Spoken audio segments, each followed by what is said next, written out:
What's up, Gumi Gang slash Vaqueros, however you want to be called? Welcome back to the channel. In today's video, we're going to be talking about the full auto shotgun menace of Warzone 3. That is the Riveter. This is just like the Jack 12, but it has its own differences and its own unique profile. And I'm going to share with you guys everything I could find out about this gun with incendiary rounds and with the base ammo. Now, I will have timestamps below in the description. If you just want a class setup, I know a lot of people are asking about them. Just check out the description below and I will have the exact timestamp for that. So if you want to hop to that, you can. If you don't want to hear me babble about the numbers, then go there straight away. But with all that being said, we're just going to hop into it and start with some of the damages and numbers I could find. Also keep in mind, at the time of recording this, the snake shots are 100% back and they're probably worse than they ever have been and are incredibly broken. So just a word of warning, if you're going to play Warzone, you're probably going to get snake shotted to death multiple times. It's incredibly busted. So just keep that in mind. If you play Warzone, it's probably going to be a little rough. But anyway, on to the video. So first off, how much damage does it do? Well, up close and personal, out to about 3.5 meters, you're dealing about 64 damage per shot.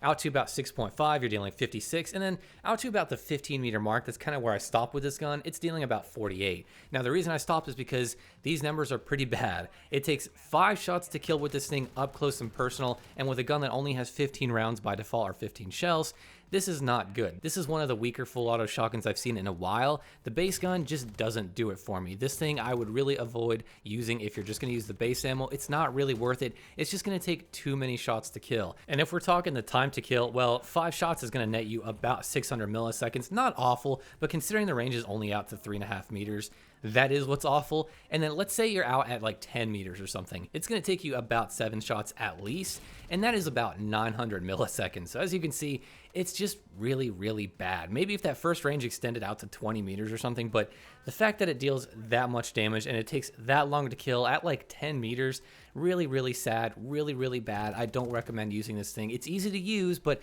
I don't recommend using the gun with the base ammo.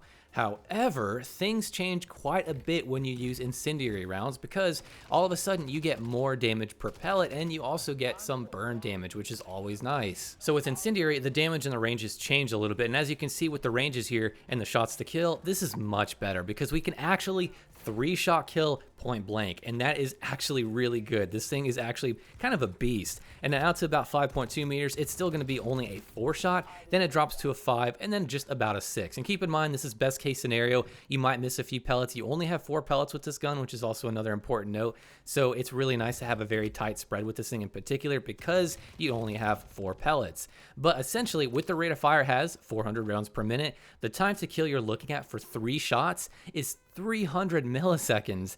That is actually really fast, and since the Haymaker did in fact get nerfed and no longer 2-shot kills, this thing now is the shotgun with the fastest time to kill when we're talking about basic pure shotgunning. 300 milliseconds is twice as fast as a lot of really meta SMGs, and you are going to just shred people with this thing.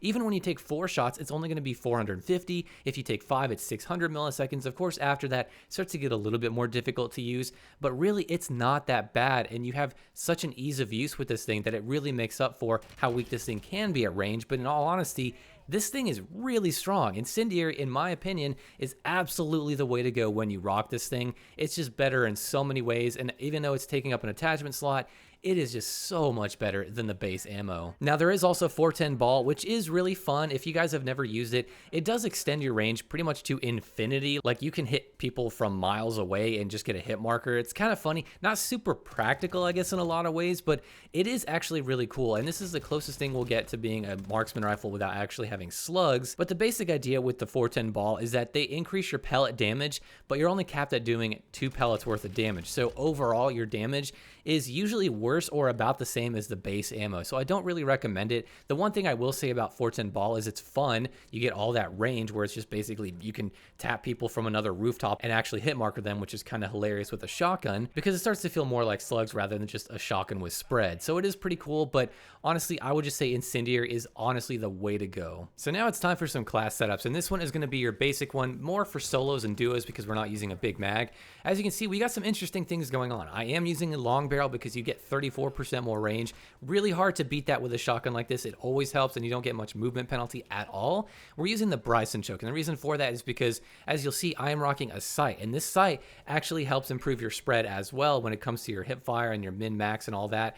And combine that with the Bryson choke, it gives you a very clear sight picture, incredibly tight spread, both hip fire, tac stance, and aim down sights. And it's just sort of a perfect combination when this thing has a little bit of recoil and you get such a clear sight picture. So it's actually really cool. Now, you can swap that out if you don't want to use that sight with a laser for something like the Bruin Bastion angled grip. That's totally fine. I would recommend that one above anything else. But at the end of the day, a lot of these lasers and grips and these sights that kind of help with your spread, you're going to have some that help just a little bit more than others, and it's totally fine to choose one over the other based on preferences, because normally the difference isn't enough to be so damn nitpicky about, I promise you guys. So then we also have Incendiary, and we're rocking the Demo D50 buffer tube for some extra added mobility. Now, if you want to go a little bit more crazy, we can use this thing with a 30 round mag, and that's what this class is built out for. It's basically for trios and quads mainly, since you get so much ammo, but you do take a hefty movement penalty with this, so just be mindful of that. Of course, we do have that buffer tube to help offset that, but then we're just taking off that sight I had, or one of the underbarrel grips, and we're keeping the choke on.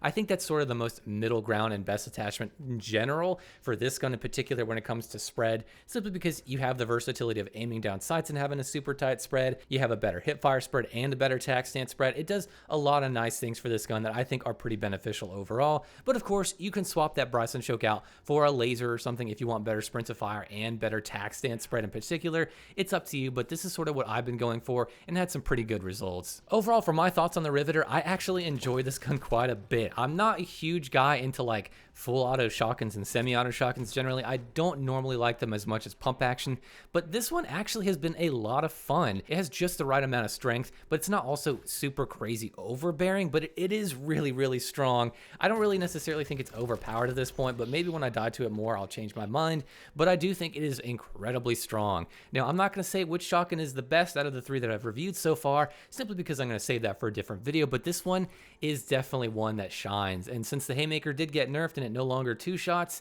well, this thing might just come out on top now. We'll have to see. But with all that being said, guys, I want to know down below, as always in the comments, what are your thoughts on this shotgun? What do you think about these builds? Do you like how I included a sight with a shotgun? That's kind of weird. I never do that. But with all that being said, guys, I will see you in the next video.